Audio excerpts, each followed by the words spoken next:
What's up? Welcome to the Alex Olinger podcast. This better work this time. I swear on my fucking life. This thing, I haven't done a podcast in 2 months, and this thing has just been cutting out on me every time I get in a good groove. I was doing it. I was talking about entrepreneurs. I was shitting on people. I had a little riff going, and every time it would cut out, like the thing like couldn't load. So I rebooted whatever, I restarted my computer. Now I'm in a fucking funk because this thing won't work right. I'm sitting in my bed. This is the third time I've tried to do this, and I wanted to be in a good mood for everybody. I wanted to be in a good mood and do this and kind of be upbeat. You know, I just ate a lot of bacon. I had 2 shots of espresso, and it's 7:45 p.m. Just so I could do this, I ate bacon. I had my protein. I had my caffeine. I got everything going just so I could do this because I don't want to let you guys down, and I don't want to be a fucking slob, who records 10 episodes of a podcast and then quits forever. And granted, I took 2 months off. All right, I was a little burnout on everything. I've been hosting shows down in New Braunfels, and the rednecks are very skeptical of me. New Braunfels as a whole is a small town in Texas, and they don't like really anybody from Austin or anything that they perceive to be slightly homosexual or liberal. So we're working on it.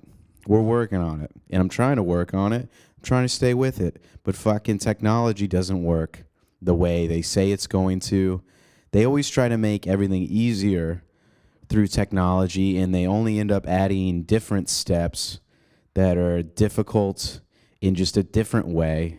Nothing's easy, and nothing's convenient. I wish people would stop trying to make it that way, you know? If I just had an old school tape recorder or something, I could mail this to somebody. I don't know, dude. What are we doing? I'm here with the dog. We're chilling out. Like I said, I had bacon. I had 2 shots of espresso. It really had my dopamine up for a second. That's a motorcycle from outside, if you can hear that. Everybody's cutting me off. Isn't that right, dog? Everybody's cutting me off today. Macintosh doesn't want me to do this podcast. The dog just wants to be outside. Motorcyclists don't want me to podcast uninterrupted. Let's take a deep breath. Take a fucking deep breath. Make it fucking deep. Make your breath deep. All right. What was I talking about? I can't even remember, man. I was in a good groove, and I'm not going to spend the whole, time bitching about this. I put a Zen in my mouth, a 3, not a 6. Say what you will about that. But I'm feeling good. I'm feeling like I can do it. I'm feeling like everything is fine. We're going to take a deep breath. Everything is going to be fine. Everything's going to be fine. I have to say this every other podcast. Yeah. I don't know. I was, I had bacon and I had some coffee and I got it going, man. I worked out today at the gym. That was nice. When I jumped rope and my body is, clearly 33. What I was talking about before is I was laughing about like those entrepreneurship reels or whatever. Oh, that's what I was saying, that every day I go into my job that is like existentially useless, and I know that it is, and everybody I work with knows that the job really serves no higher purpose other than to make enough money so that we don't die. And every morning I'll slam just way too much caffeine just to get me through it, and I end up feeling like a fucking one of those entrepreneurship guys. What was that guy's name? What is his name? His name's like Mike V or something. He's like an entrepreneurship guy, and every reel of his is just somebody he's always every reel I see of his, he's it being interrupted in the street by somebody, and granted, this is out of context, but this is just what I see, is him being interrupted in the street by somebody who's like distraught and crying, and they say he's great, but then they don't have a great situation going on. It's just like their parents are dead and they have no money, but they love him for some reason, and he hugs them and just tells them it's going to be fine. And you kind of watch that when you're broke and no one will watch your reels, and you're like, is that all I have to do? Is just enter in the market of telling people everything's going to be okay and just not say anything worth of substance? Or you just keep it vague and positive and like tell people to work out and you can fucking crush it, you know? And granted, this is the third time I've tried to talk about this, and at the third time, you know, it loses its steam. But what are you going to do? Like, I don't have a lot going on. I'm trying my best. My computer's shitting out on me. The computer doesn't like whatever I'm trying to make it do right now, and I can't stop fucking complaining about it right now. So this is what we're going to do, man. We're going to podcast. Yeah, I usually feel like God in the morning at work. I mean, if you get me at 8 a.m. after I slam all the coffee and caffeine from the cafeteria at my job, I mean, I believe in things, you know? I believe in things after that morning coffee. It's like one of my favorite times a day. It'd be like 8:30 to 9, like right when it hits my stomach. And goddamn, do I feel like I can like do stuff. And then you talk to me at 3:30, 4. I mean, it's dark. It's not, nothing's there. I mean, we're shot. We're done. I mean, it's Nietzsche level sort of darkness, staring into the void, doing small talk all day with people who have substantially better financial situations than me and don't have to be on their feet, just tell me like how tired they are. And I have to be like, oh my God. Yeah, I mean, it's tiring, isn't it? Coming to work in a fucking Tesla with a heated seats, it's got to be exhausting. Seeing as how you work from home 2 out of 5 days of the week. So the work week, I mean, 4 days out of the week, you're not even at the office. But I'm sure those 3 days that you're there and you come in there and sit down and you make 1 hour of work last a whole week so you don't get fired, that's got to be fucking exhausting. You know what's exhausting? Emailing people. Emailing people or sending them a message and some emojis on Slack has got to be, I mean, just brutal. Just such... I mean, you're almost, at that point, you are almost a coal miner. You're almost a child soldier at that point. I mean, what happened? What happened? We ran out of free Waterloos. We don't have the Waterloo flavor you like. The free Waterloo isn't the flavor you like. And what did Lisa say to you? Lisa said, I can't believe Lisa said that to you. That must be exhausting. No, let me pick up that trash for you because you're 45. No, I know you're 45 years old and you have a family that you support, but yeah, don't throw your recycling in the recycling that's right next to the sink. No, just leave it in the sink. Leave it in the sink, mashed up with paper towels that you spit your gum out into, and I can pick that up with my hands because you can't. You shouldn't. You shouldn't do that. You know why? Because you work at an investment firm and you have saved so many evil billionaires from going out of business. I would like to pick up your trash. I know you dumped food in the sink right by the sign that says don't dump your food in the sink because it clogs the drain, and now we're having to unclog the drain again. I know it's your oatmeal And I know it says not to do it, but you should do it anyways. And it must be exhausting. It must be fucking exhausting for you to have to go through this. Oh, the weather. I'd love to talk about the weather again. I would.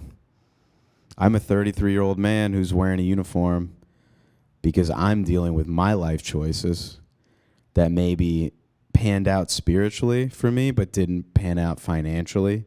So now I'm in this weird in-between space where the second half of my day is fulfilling and the first half feels like complete and utter dog shit.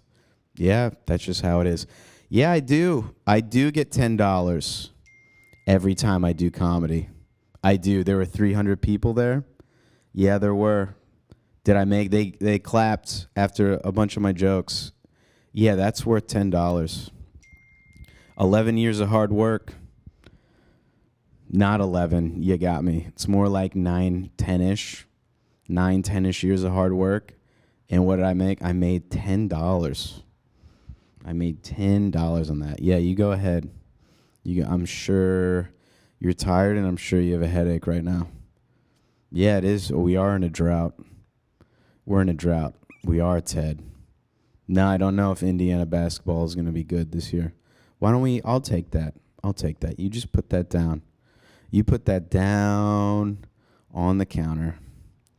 Okay. I don't know what that was. I'm not in the bit anymore. I genuinely don't know. That seemed to be like only my end of a one-sided conversation that I kind of have at work every single day. What I do is I work at an investment firm, and I go up and down the floors. They have 7 floors. Each floor is a coffee bar with a dishwasher, a bunch of cups and coffee mugs on a shelf, a fridge that I need to stock in like sugar and Advils and things like that. And people, they have apples and bananas.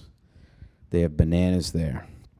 So people can have their potassium because they're using their muscles a lot, sending those emails. So they need their potassium.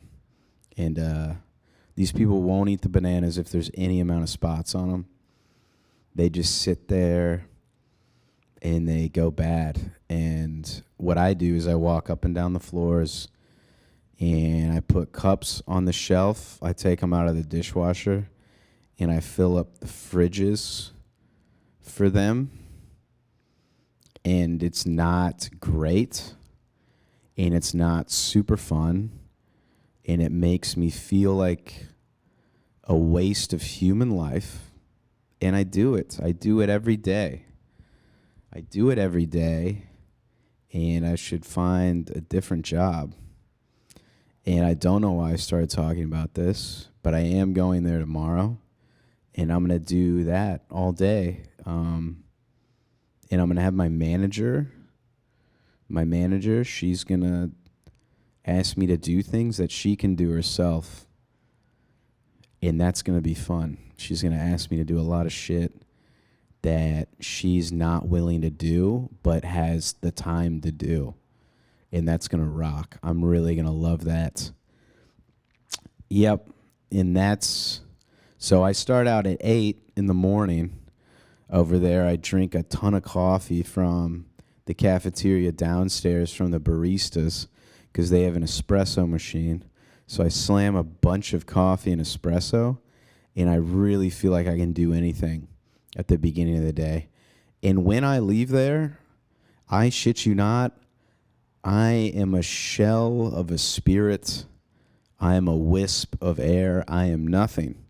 As I get into my car and I drive home and get stuck in traffic so that people there can drink coffee that they have enough money to buy from the store.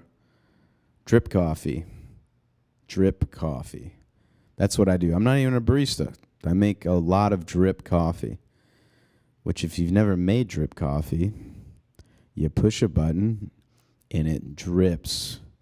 That's why it's called drip coffee. It drips into a coffee container. All right, I got to pick it up, man. I'm actually laying in bed for this one because I don't feel like getting up And I swear to God, if this ever gets famous or people enjoy this on a massive scale, I would feel almost guilty that I've been able to accomplish anything in the state that I'm in right now, which is laying in my bed with my head on the pillows, propped up like I'm in hospice underneath a heated blanket that my girlfriend bought. Yeah. And it's not uncomfortable. Quite frankly, what would I call it? I'd call it fucking amazing at the moment, yeah. So I'm doing that. And what happened this week? Do we have any bullet points for this podcast? Or is this one I got back into after 2 months just going to be me bitching about my job? You know, I think it's important for people to have jobs that they feel not even necessarily fulfilled in spiritually. I think that can change from time to time, and I think that can be sort of like a weird trap you can get into. You can chase kind of like the fabric in the outline of some vague dream and idea you have about yourself, and you can never really find it. I think it's very important, though, that if you have a job, you feel like it actually helps or it's of some sort of fucking value. Because I've done a lot of jobs where I've done a couple jobs where it really feels like there's no reason for me to be doing this, and a robot could take it at any second. And I'll tell you, that is a tough spot to be, man. The people that are working at McDonald's, that's got to be dark. There's a dude down the street that works like the late shift at the Taco Bell by my house, and this man is a saint. Every time I go there, he's in a great mood. And I just want to stop him one day and be like, how and why are you like this? You know? And I understand that a lot of my viewpoints come from there's no other like real way to put this. So like, I guess if you're more of a conservative at the moment and you're listening to this, just deal with it for a little bit. But like an American white perspective, and as a white guy in America, this is like white people problems, complaining about my job that pays the rent. But really, complaining is subjective to a certain point. And I know it's not really justified. Even if the job means nothing, if it pays your rent, puts food on the table, you're good to go. But also, like, there's this guy that works at Taco Bell, and he's in a great mood, and it's just like, he's a saint. It blows my mind every day. How is he so cool? Because I wouldn't feel cool in that position. I wouldn't be in a great mood if I knew that my life was the night shift at Taco Bell, and he probably is at work during the day too. And granted, you can't just take that out at people at the drive-thru. You can't just chuck a fucking Crunchwrap Supreme at their head and scream "fuck you" when they order. As funny as that might be, just slapping somebody with a quesadilla, as good as that may feel, he doesn't do that. And I think that's amazing. I think he should be paid more. We should send like Undercover Boss there and do one of those like corny things they would do at the end of the episodes where they would like help somebody out because they work so hard, and weirdly they can do that for that one guy to make the boss look good and make everybody feel good, even though like the job in the wage life they've created is like kind of a hellscape. We could do that. I mean, we just send the Undercover Boss over there. I loved how on those shows they didn't like notice. That's how like fucked some of these companies are. How like detached CEOs are from their company is they'll go and do the job at the company that they've chosen. Like the world they've created, they go to, and they have like no idea what it is. You know? I haven't seen that show in a while. The TV used to be so much better. I mean, it really was mind-melting, but at least it wasn't to the state it was now. I mean, Hoarders, Pawn Stars, those shows were incredible. I love Pawn Stars. Everybody on it is a freak, and everybody is like really greedy and stupid, and it's a fun time. What's I don't even think it was Pawn Stars. I'm really crushing this podcast, by the way. I'm really on point. That bacon had me right for about 5 minutes, and now I feel like I'm gonna die. Same with the espresso too. Pawn Stars. It wasn't Pawn Stars. It's the one where they like. What's that show where they buy Storage Wars. That's what it is. They like bid on empty storage containers. I'm gonna watch some of that shit later. I don't give a fuck. I read like 20 pages or more today. I read at least for a couple hours today. Okay, I can watch Storage Wars, but it really is like the dumbest, greediest people just battling with each other for like stuff that really should be thrown away. Oh, it's so good. They all have like shitty like 2008 sunglasses on. You know what I'm talking about, like the black Oakleys with like the what was it? What's it called? A croaky on the back? What's that stupid like string people would wear on the back of their sunglasses so they wouldn't lose them? Then what was it? That was like a southeastern look for a long time. I don't know if they still rock it. Do frat guys still rock the visor? That's like seared into my brain. Is like the 2008 southeastern frat guy. It was, what was the get up? You got a visor with your college on it. You got a polo shirt because colleges aren't like cult-like at all. You got a polo shirt with stripes on it, horizontal stripes, also with the college logo on it. And then you got khaki shorts with like a duck pattern. You got Oakleys. They've got like rainbow sort of tint on the lenses. They're black or they're like camouflage. And then on the back, it's got that croaky, that string. And then their feet. The feet is where you can really see like where the drinking takes its toll on the frat guys. You get to see like their legs really show like the swelling in the ankles and sort of like where the weight is going to start. It's kind of like Squidward and SpongeBob when he ate all those Krabby Patties and it went straight to his legs. And I mean, it's not that bad, but you can see that start to come on. And then their feet, they got the, what are they called? Like boat shoes? That was the look. What are the boat shoes? Are like loafers.